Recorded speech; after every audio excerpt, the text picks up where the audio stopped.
Hi everyone. Today, I'm going to show you how you can quickly learn new algorithms with Cube Suite. First, head to Cube Suite's main menu, then click Train.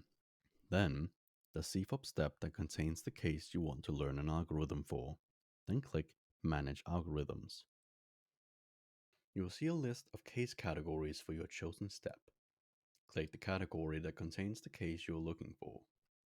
If you're not sure which it's in, click All Cases, scroll down until you find the case, then click Manage Case. This will open the Case Manager window.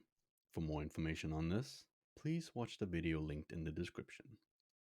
On the right side, click the algorithm you want to learn, then click Set Preferred Algorithm. If you don't see the one you want to learn in the list, please add it with the Add New Algorithm button.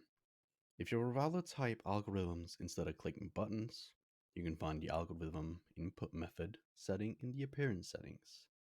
Once you have added your algorithm, check that it has been set as the preferred one. Click the Visualize button if you're not certain on some of the moves in the algorithm. Click the Learn Preferred Algorithm button. You will now see a training scramble for that case and your preferred algorithm. Follow the scramble to set the case up. You will also see some detailed instructions for learning new algorithms. Follow them, and you will have the algorithm memorized in no time.